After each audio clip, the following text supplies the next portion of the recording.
All right. What's up, Broncos country? Thank you guys so much for tuning in today. It's a Victory Monday, and it's been so long since I've been able to say that. It's been so long since we've been able to talk about anything like this. It just feels like centuries since we've been able to come out of the game feeling wait, do you even want to say feeling good? All right, I'll say we're coming off a game feeling like we won because we actually did. For the first time since September, the Broncos have won a game in the United States. It truly is a miracle. It truly is a day to be celebrated because it just doesn't happen enough. But my name's Ross. Thank you guys so much for tuning in to this edition of Horse Tracks Live over on Twitch. If you're just catching the podcast version of this, we are live pretty much every Monday around 10 a.m. Mountain Standard Time. And of course, if you guys are watching live or if you missed it a little bit, missed some parts, you can watch replays on Twitch. You can also tune into the audio version on any podcasting site that you listen on. This will be up a little bit later in the day. But we have some stuff to talk about today. Most importantly, we're going to be talking about the Broncos, like I said, winning a football game. There's some hate for this player coming out after the game that I've been annoyed with the last few weeks, last maybe month, and it's just not warranted. I'm going to get into that.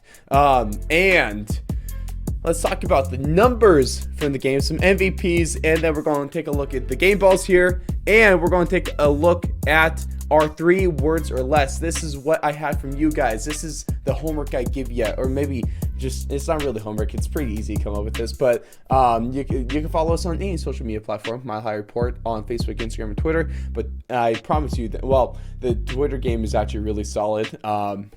And I really enjoy it, but the Instagram game, it's also ran by me, so maybe I just enjoy that one more. But every Sunday I've been dropping 3 words or less, and it's up to you guys to describe the Broncos game in 3 words or less. You can do this by replying in the comments to the post, or I also put something up in the story as well, and you can reply to me that way. I will be reading off your responses here to end the show, and of course I'm just gonna, if we have any breaking news that comes out or any news in general, I'll be able to check up on that and be able to give you guys the latest when it comes to the injury report or other news. Maybe somehow the last month we've been doing Nathaniel Hackett Fire Watch.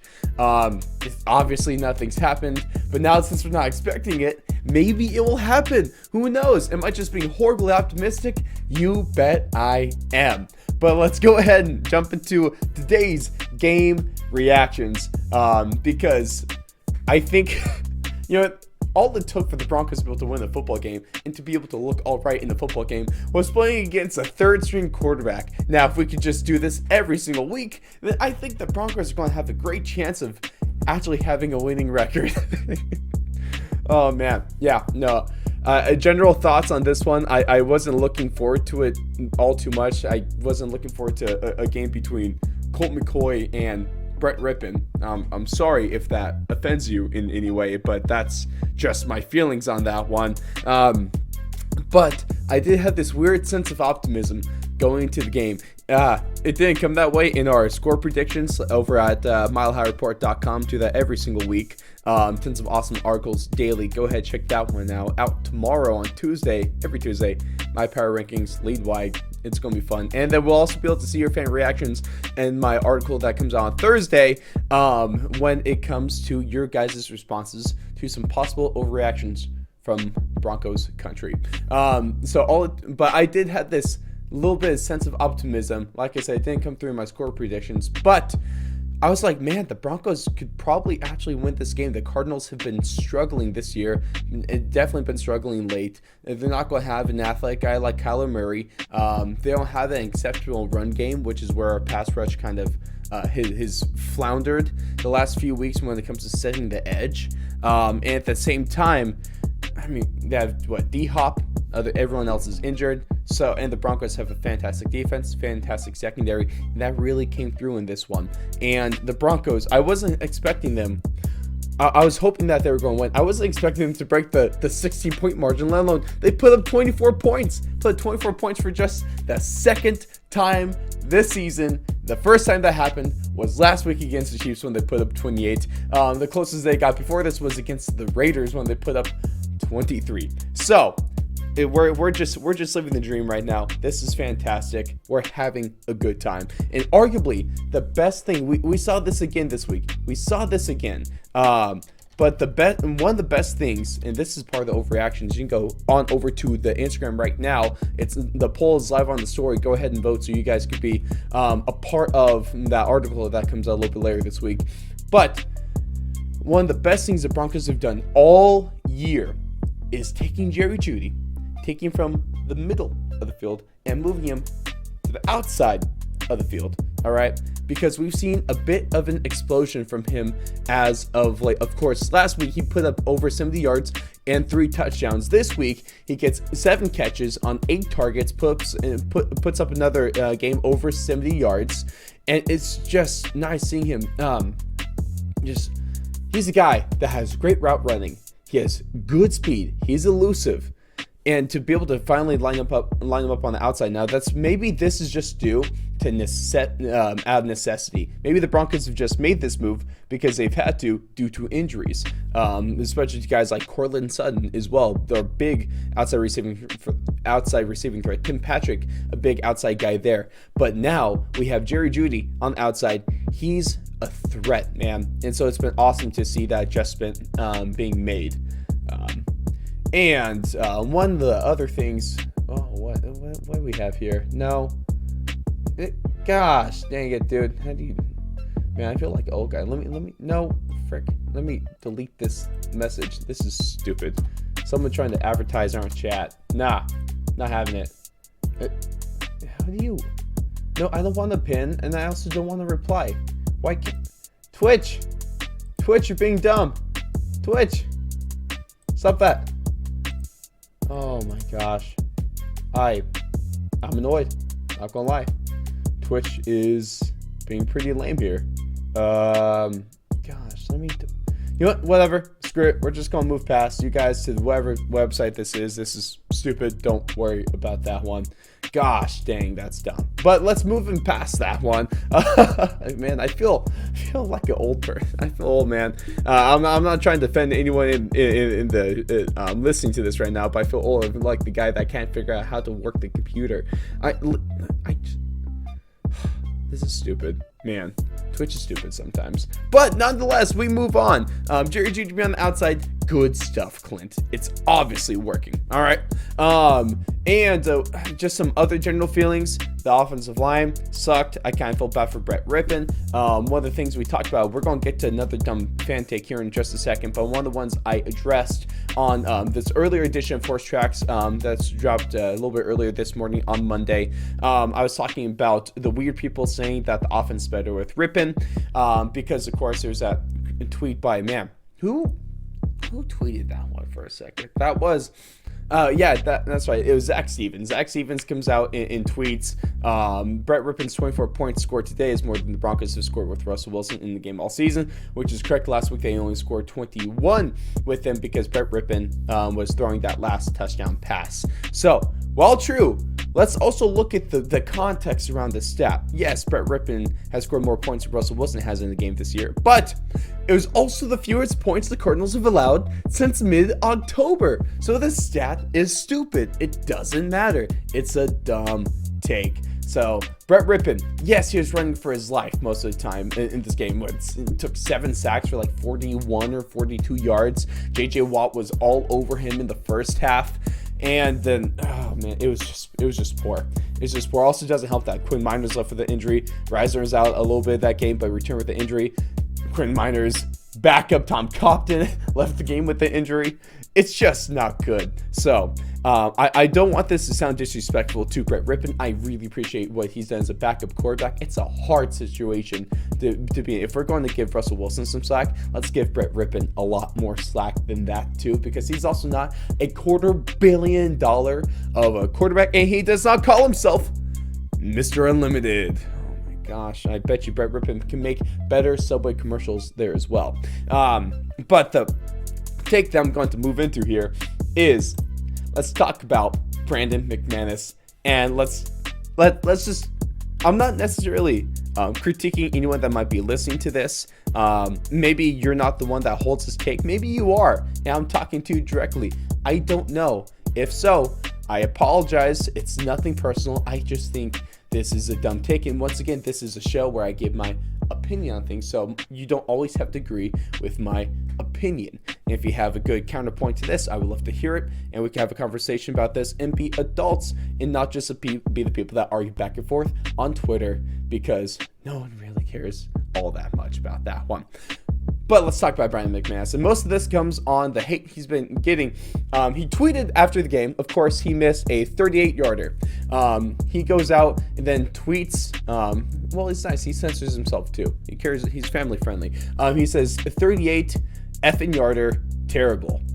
So, of course, this is just an example of him going ahead and taking. I would call this taking the blame for that missed kick. I'd call this kind of just wearing it and admitting fault and just kind of being more of a man about this one. It's no secret that Rypien McManus has been slacking a little bit this year. Has been having a little bit worse of a season as he usually does. I believe right now the latest stats, I think he's kicking 75% of his field goals so far this year. Yeah, I believe it's 75%. He's missed a couple. Of course, he missed yesterday. Right now, he's on the so he's kicking around 75% this year. Actually, 75% on the dot. His extra points are 90%. At the same time here, his long is only only 55. His season long was higher in 2021 and 2020, 61 and 58 respectively. But on a career average, he is about 6.1% lower on his field goal percentage. He's about 7% on his extra point percentage lower than career average. And yes, he's having a down year. We all know that. But the responses here are stupid. They want to. There's so many people calling for a new kicker. That's essentially what it is. People calling for a new kicker. People want Rypien and McManus to be cut, to release, whatever. It's so lame. The best day of the whole season is going to be when the Broncos release you. Can't wait to have a new kicker next year. It's so. There's a lot of just other dumb stuff in here. Yes, I know he's a bottom 5 kicker in the NFL right now. But the whole team is doing poor right now. The only reason, and people calling to say, cut him ASAP. One of the dumbest things I see here is, it's okay, we are used to this from you. No, we're used to seeing Rypien McManus as a very successful kicker. He was clutch for the Broncos during that Super Bowl run. He's been the only reason they've been putting up points the last 4 or 5 years. He's been the only reason the Broncos have had offensive life most times this year. He's been in a couple games. He's been the only guy to score in games this year. It's just dumb, man. I don't like this talk regarding Rypien McManus. I think it's stupid. What, do you want to end up like the Chargers and shopping for a kicker every 4 months, at least every year? The Broncos have one kicking issue right now that they need to replace, and that's a punting, and that's a Corliss Waitman. That's the only guy on the special teams that they should be replacing, besides their special teams coordinator, of course, needs to get the can. So I just think this is a lame take. I think it's just really fickle as a fan base. Rypien McManus has been the guy for the Broncos. He's been a leader the last couple of years, and I am really appreciative for the fact that he's been the only guy that's been consistently putting up points each game. That's all we can ask for there. And he's been really, really accurate most of the time too. Right now he's perfect this year on field goals between 40 and 49 yards, and he's only missed 3 field goals from inside the 20. Or excuse me, not inside the 20, that'd be bad. Inside the 40. So he's having an off year, but the rest of the team is too. I think it's just stupid. Bad take, and I just like the Brett Rypien one. I think we should be moving away from this. Now we're going to jump into next is numbers, because we're going to be talking about numbers of the game. These are the 4 numbers that I believe define the game the most. Let me know if you guys agree with this one. And of course, I think the first one gets a very awesome shout out over at Mile High Report from a Game Balls article, because first number of the game, 18,423. This was the number of no-shows announced at the stadium. Now I know a lot of us saw you on Twitter, saw some Mile High Report in our group chat. A few people talked about how they were worried that the Broncos were going to lie about this one and not, because the stadium was very clearly pretty empty. All right, even after the first quarter, I bet you we're all thinking that the Broncos were just going to announce like some number less than 10,000 no-shows. Nope, looks like they're accurate about this. Almost 20,000 no-shows, and these are the fans that are kind of sticking it to the Waltons. Like, who cares about $100 million in upgrades? That really doesn't matter. And I truly think that over on that article is that Ian St. Clair said it best. He gave a big Mile High salute to those fans that didn't even bother watching the game or showing up. It's sending a message that's louder than anything, especially a message of a meaningless win over a team that's playing a third-string quarterback. Good job, Ian. I 100% agree with you there. Second number here is going to be the number 8.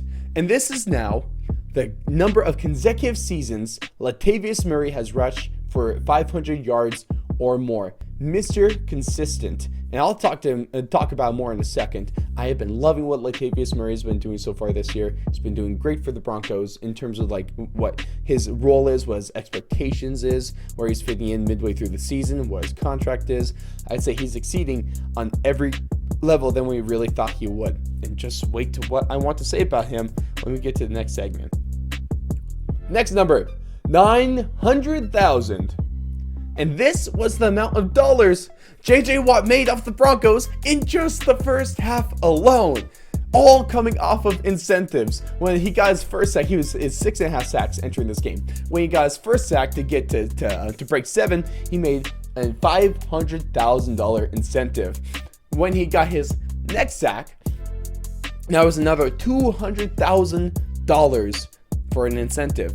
And when he got his third sack of the game, making it to 9 sacks on the year, once again, he made another $200,000 for that. JJ Watt, on behalf of the Broncos, you're welcome for getting almost $1 million in the span of not even 30 minutes. What a guy. What a day that has to be.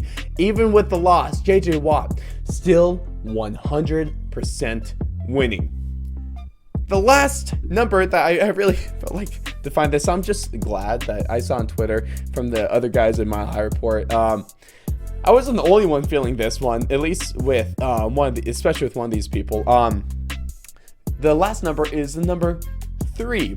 And this is how many players' names I didn't recognize before the game. Now, if you guys know this, shout out to you. You're a great fan. I thought I was a good fan. I guess I've been slacking because I didn't know who Freddie Swain was. I also didn't really recognize Matt Henningsen's name. Gosh, dang. And I almost forgot about Brendan Johnson. But of course, I remembered he's the guy that scored our only touchdown against the Carolina Panthers. So thank you, Brendan.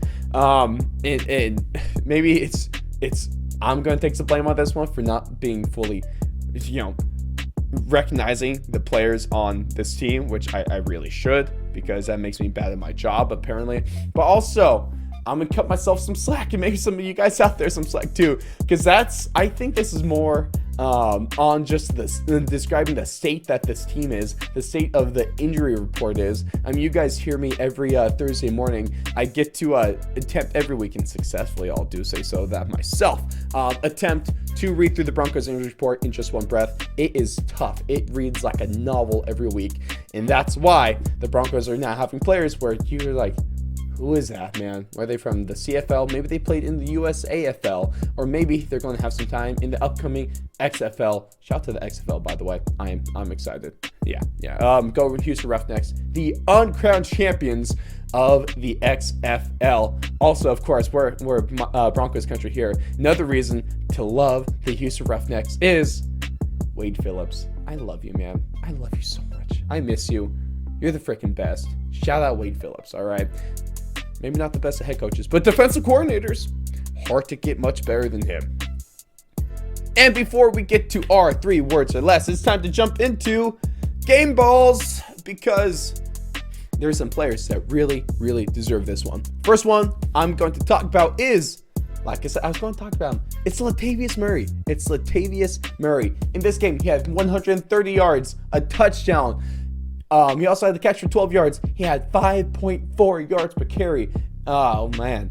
Latavius Murray, the train, was on something in this game. He was putting on for the Broncos, and he's been putting on for them the whole season. And I am excited at the look that the Broncos could have next year, because in the running back field, I would be more than happy right now to have Javonte Williams, of course, be our starter, a game breaker, game changer. This guy's great. I just really hope he comes back healthy. That's all we need. But Javonte Williams, solid, awesome, one of the best when he's healthy running back ones in the league. And back him up, I want Latavius Murray backing this guy up. That's a good 1-2 punch right there. Murray is a workhorse. Maybe he's not putting up the most exciting numbers, but he goes in there, he gets it done, and he's not too bad when it comes to pass pro as well. And the guy I want being maybe a third down back, just maybe at least being your third string, I want Marlon Mack back next year. In terms of Javonte Williams, he's still on a rookie contract. Murray, Mack, the Broncos got them for cheap. They're going to be able to re-sign them for cheap. That's a very, very good backfield in terms of cost and in terms of expectations from the maybe from the outside of the league as well. That is a good running back group, and I would love to have that next season. And the next guy, oh man, speaking of next season, I'm not sure if he'll be on the team. We've already talked about blowing things up here at Mile High Report. Maybe he'll be gone. But nonetheless, let's celebrate him today because he is awesome. Justin frickin' Simmons. That's now 4 interceptions in 3 games. That's 2 games this year with multiple interceptions. He is a frickin' stud. Justin Simmons is that guy. He is just really good at football, and I love having him on the team. I love watching every single week, and I just love the kind of person he is within the Broncos community. Just a fantastic guy, fantastic player, 100% getting a game ball here. Now, the last one I want to shout out is maybe a lesser known name, but one that had a great impact on the game. It is defensive tackle number 99. Let's put him up here. It is big boy, Deshaun Williams. 2.5 sacks in this game. He took over on the D-line. Now, this is a time where the Broncos fans, ever since we traded away Bradley Chubb, some people didn't want him to be traded. Bad take. And of course, ever since the Broncos traded him, they did maybe see a decline in the pass rush. Maybe it's because a lot of backups playing. Bradley Chubb was a really solid guy in the Broncos lineup there. But when the Broncos need sacks, they go ahead. Deshaun Williams. Normally, the defensive tackles don't necessarily get the job done when it comes to sacks. Tackles for loss, yes, that's them. But they're not known as sack guys, maybe unless you're like Aaron Donald, which is one of the best defensive tackles in the league. But Deshaun Williams, 2.5 sacks. He took over. He made a big impact on the pass rush. And I think the cherry on top is just because when the Broncos trade away Bradley Chubb, there's a good amount of anger and kind of just outrage there, I would say. And then the Dolphins signed to a $100 million contract. But now look how that's paying off. Take a look at Thursday. Take a look at how the Broncos looked on Sunday. I would say the Broncos definitely won that trade. Even just getting the first round for him, not even talking about the contract that the Dolphins had to sign him to. Good job, George Payton. You're doing a solid job, and you should not be fired. Another take. I'm just shooting shots at like every take that I've seen so far this year. That is a good time. But let's move into the last thing here. It's time for 3 words or less. Pulling up your responses right now from around Broncos country. Got some good ones here, and we're going to take a look at some of my favorites. Let's go again. Defense wins again. Bad one. Fire Russell Wilson. Already talked. That's stupid. Lots of promise. There's a let's get by. What? We won? It's about time. I am proud. Is this hope? Up from here. Simmons equals. Well, that's not a word. So we'll count that. Simmons equals best safety. Believe in Broncos. F yeah. Points off takeaways. Improving. Oh, improving. I'm stupid. I knew it's spelled improving, but I said prov and not prove. Whatever. It doesn't really matter there. Then I think my favorite one is blind squirrel nut. Yeah, that might be one of the most accurate ones there. But let's go ahead. Also, some of the replies from the story. Worst draft pick. I'm not sure you understand. Worst draft pick for the Seahawks. Absolutely. It's the Cardinals. Do it again. Finally a win. Win's a win. Potential for injury? I don't know. The F Seattle's draft. There we go. Damn good defense. They looked decent. And he replied that twice, so they must have looked doubly decent. And finally, played good. Maybe I won't be the grammar Nazi and critique it. I don't know. Can I say that word on Twitch? We're probably just going to get banned here. Whatever. Grammar Nazi. It's well, but good nonetheless. I'll still take it. But thank you guys so much for tuning in to this week's edition of Horse Tracks Live. It's been fun to be able to come back. Sorry about the 2-week hiatus. Life gets in the way. It's a good time of the year. And you guys understand. Life is fun. Can't always do the stuff we love. We got to do the stuff that we have to do. But thank you guys so much for tuning in. Whether you caught us live, whether you're listening to watching the replay on Twitch, or if you're listening to this on the podcast version on whatever platform you prefer listening to this on. I've been Ross. You guys have been awesome. Let's go out and enjoy the rest of this Victory Monday, and maybe, just maybe, we'll get 2 in a row next week. I'll see you next Monday for the live show. See you on the awesome articles, social medias, podcasts, all that fun stuff. Love you guys. Go Broncos.